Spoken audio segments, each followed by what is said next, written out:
In this video, I'm going to explain my theory on the creation of the chain of mountains and valleys that make up the Andes on the west coast of South America. These mountains and valleys are laid out in a manner to create imagery when combined with one particular hieroglyph that is located in the Temple of Hatshepsut, which is near the Valley of the Kings in Upper Egypt. This particular hieroglyph seems to be both a filter for the imagery and a blueprint for the creation of the Andes, and also may have been used for all the mountains of the earth. In general, this connects Africa to South America and probably the whole earth to Egypt as well.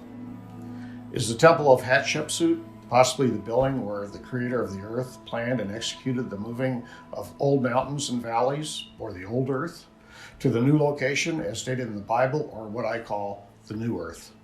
Psalms 46:2.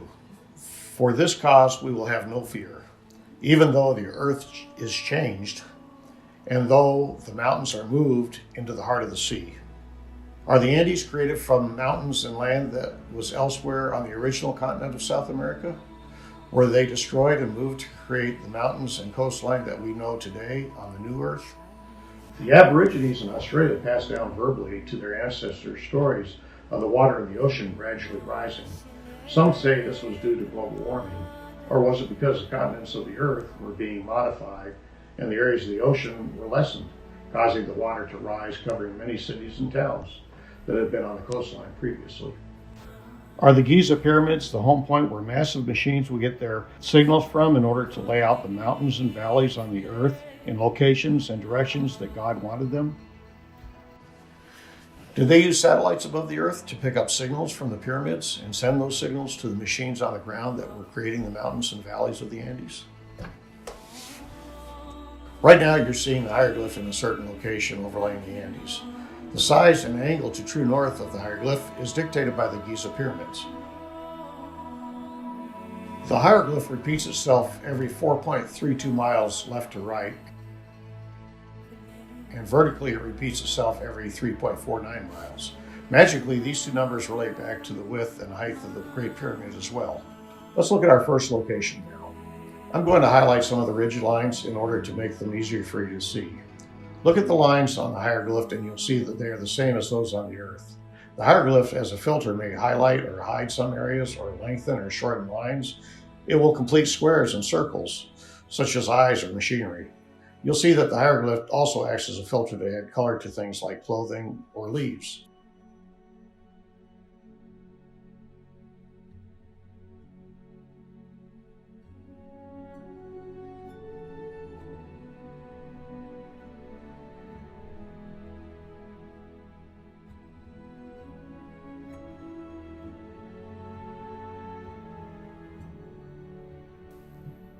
This next hieroglyph is 13 miles to the west and 56 miles to the south of the previous one that we looked at.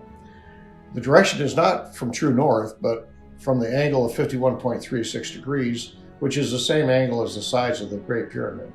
The rotation of the hieroglyph is from true north.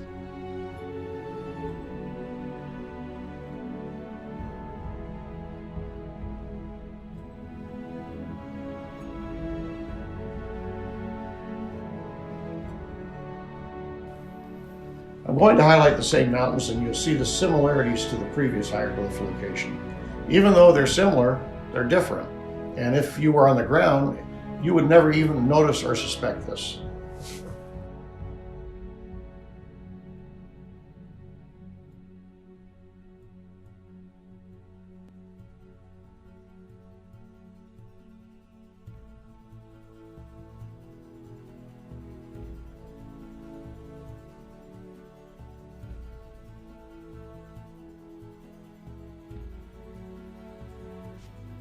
These lines on the earth match and add definition to the image created by the hieroglyph and earth together. I'm not sure what all this is, but it appears to be people and machinery.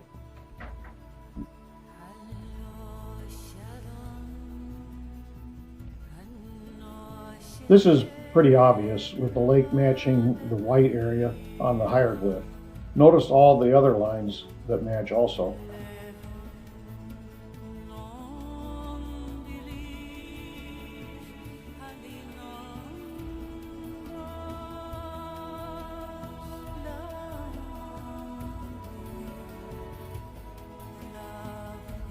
Now looking at the whole area above the line, all this area of lines is used and found at different locations on the Earth and are used in the creation of imagery. The whole area is like a panoramic picture of the ancient pre-Earth inhabitants. Exactly when these mountains were created is still a question unanswered, but maybe it's something that these mountains and their imagery can tell us. In the Bible, straight highways were prepared for the Lord. Were these highways created for the machines that created the mountains? Are these straight lines we see on the hieroglyph the location of the highways? After the mountains and valleys were completed, did they become lines that created an audio wavelength to go along with the imagery we're seeing? Let's take a look at another location overlay, which on its own should add a little credence to my theory. This one is located close to the first one we looked at, being only 3.49 miles south of it. On the screen, I'm giving you the longitude and latitude of a partial image located here.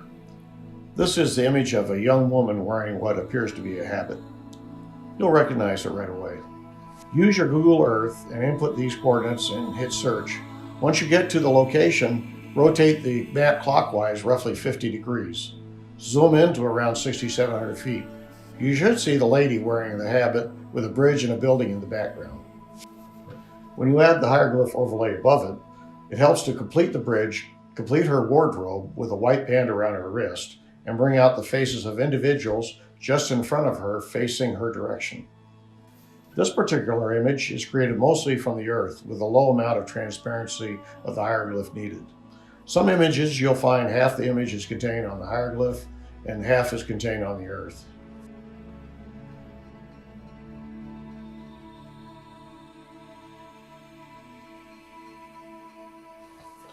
Repetition is something you see a lot of in hieroglyphs, and it mimics the same thing I'm demonstrating to you now.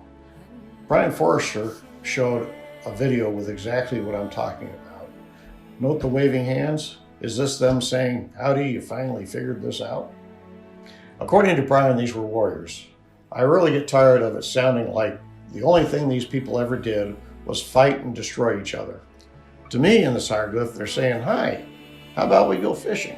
My suspicion is that the individuals who created our new earth were giants. Now, God created us in his image and likeness, but never really said anything about height. The 100-ton to 1,500-ton stones that they moved, as well as the doorways in places like Petra in Jordan and the Moai statues on the Easter Islands, would lead me to believe this might be the case. One of my images from the hieroglyph shows what appears to be a Moai working with an elongated skull person. Well, this would even add more credence to my belief in my theory. Having these giants and megalithic heavy-duty machinery to move these blocks makes a whole lot of sense. Building the pyramids at Giza would have been a cakewalk for these giants, like building with Legos.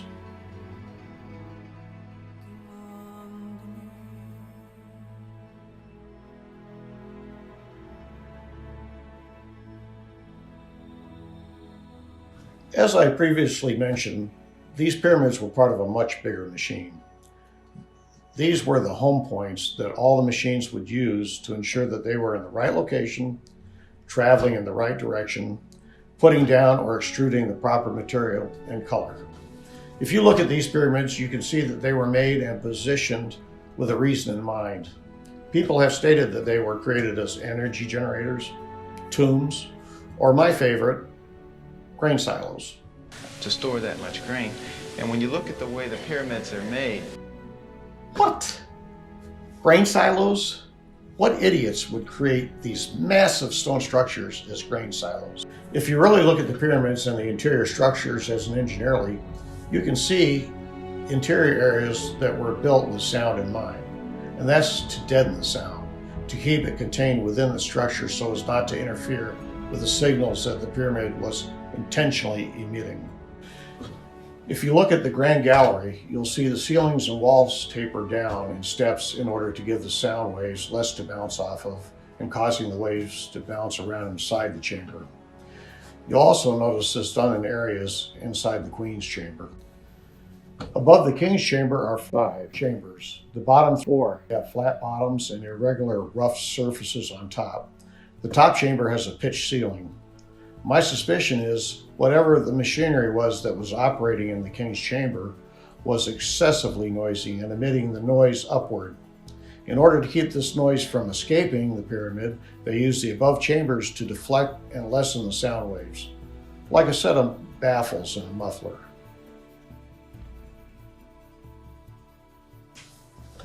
We also see 4 small square shafts angled upward. 2 protrude from the Queen's chamber and 2 from the King's chamber. 2 on one side are angled to taper inward, while on the other side they are tapered away from each other or outward. Do these contain something akin to lasers or some other device which may have been used in global positioning, sending signals through the satellites or high-flying atmospheric craft, which would then pass positioning info to the machines on the ground, creating the mountains and the valleys? Also, the 4 angled shafts have what look like electrical connectors in stone within these shafts themselves. The Nazca lines are located in the Nazca Desert in southern Peru. The actual creators of these lines is not really known, and the fact that some mountaintops are missing and the lines found here are straight as an arrow lead me straight back to the creators of the Andes Mountains. If you know anything about CNC machines, you know that they need to be calibrated anytime they're set up or work is being done on them that might cause them to fall out of calibration. My theory is that these lines were made when the machines were being calibrated in preparation to create the mountains and valleys of the Andes. Missing mountaintops with no debris to be found, lines that taper down or up over a given distance, perfectly symmetrical drawings of insects, animals, and other things. I'm just saying.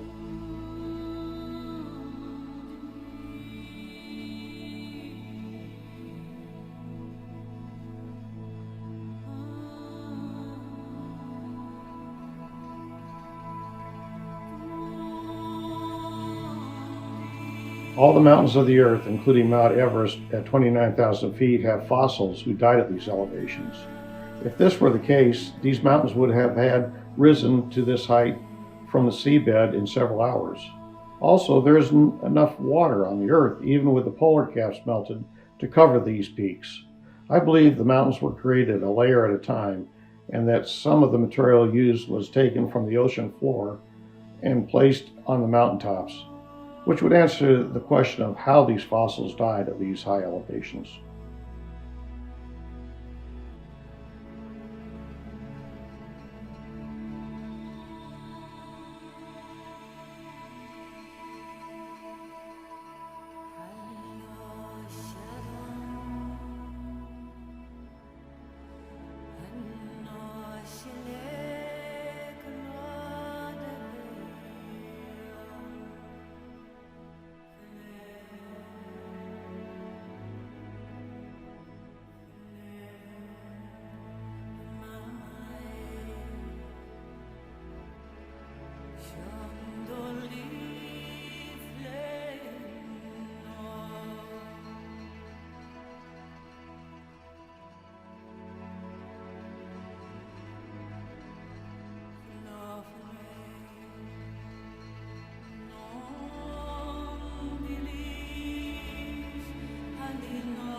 So what have we answered?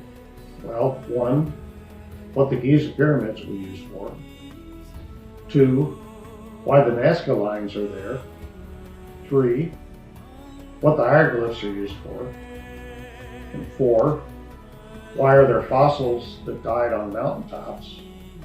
5, why the sea level has risen, covering many cities and towns. And 6, well, why we now have more questions.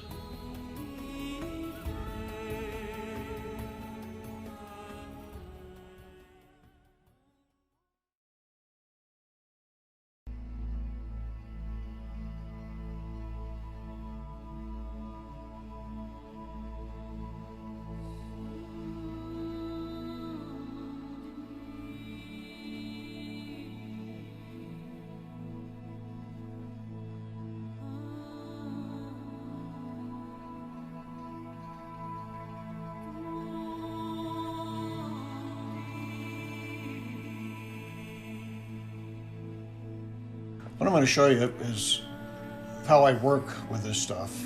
And I want to show you this one area because this is fairly obvious, and it'll make it a little easier for you to understand what I'm looking at. This area, I'm going to lay the hieroglyph over all these lines, and you're going to see how the hieroglyph actually lines up and uses the detail on the earth and the detail on the hieroglyph to create imagery together. So right now I'm going to add a little hieroglyph to this, and you're going to see that it matches what's on the earth. So what I'm going to do is I'm going to give 50% of the hieroglyphs transparency so that you can see the earth still through it. And what I want to show you is the lines like this. Right here you're looking at some kind of a container. And the same over here, there's another container. And in the middle, it almost looks like a vase. It almost looks like there's flowers coming out of the top of the thing. So just watch now, I'll make it a little bit more where you can actually see the lines match. Watch right here, watch this here, and you'll see all the lines work together to create the image. Now what this image is, it looks like there's people. I always call this area the control panel. If you look back here, you're looking at what looked like a bunch of control panels with people, one guy with a headset here on, doing whatever they're doing. And you'll see even over here as we go over to this side, you look at some stuff looks like machinery here. You're looking at somebody's shoulders. Now here's the back of this guy's head. It's brown, like brown hair. You'll see his face right here. You're looking at his shirt and his arms. Pretty strong guy with his what looks like a collar here. And what you'll see is you'll see it on the ground as well. You'll see the outline of this guy's body right here. So what it does is kind of adds a little depth to it, or a three-dimensional appearance to this guy. There we go. Now we'll go over here a little farther. You're looking at some kind of machine, I'm not sure. This almost looks like a film canister. I always get the impression it's a film canister. And watch as I eliminate the hieroglyph. You'll still see part of the machinery right here.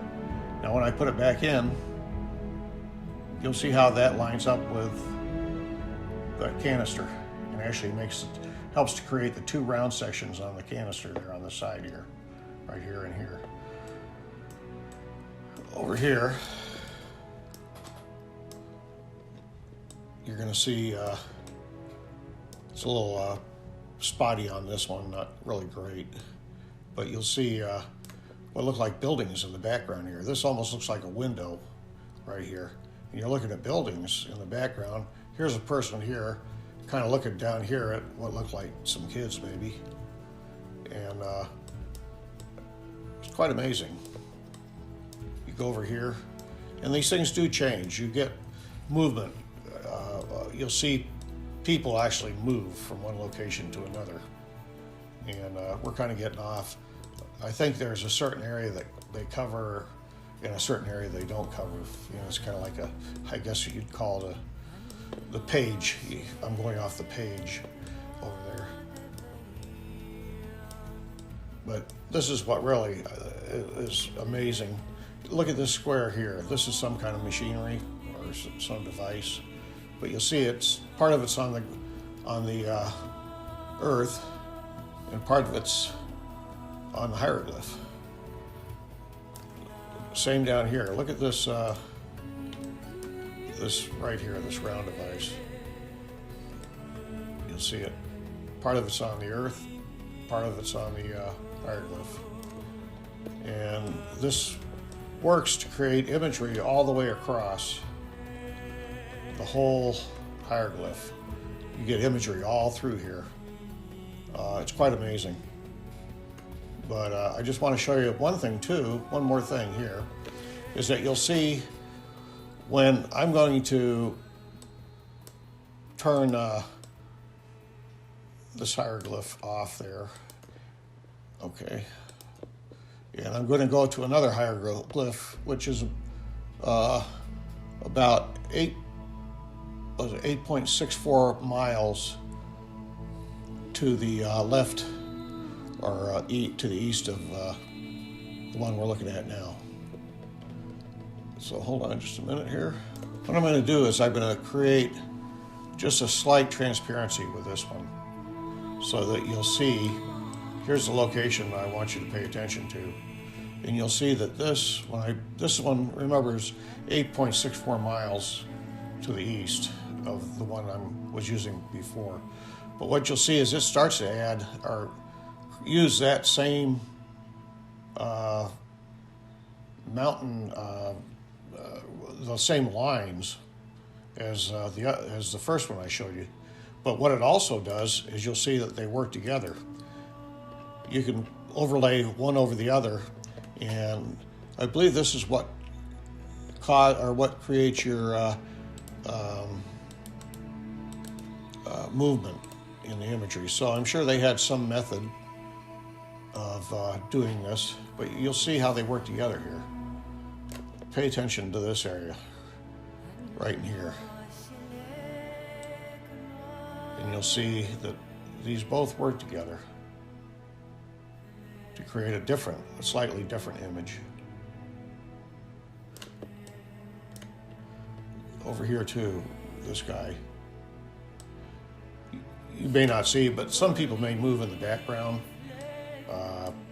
I know there's a guy right here wearing a helmet, and I've seen him move. He's the one that looks away from you, is looking at a screen, and then he'll look at you. And I've seen that in several areas where there's movement, or you'll see the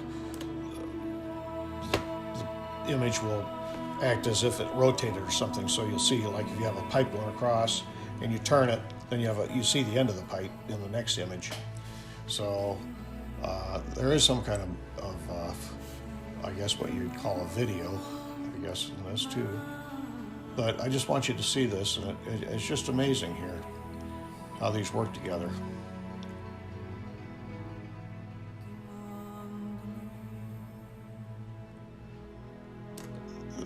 Right here, hold on.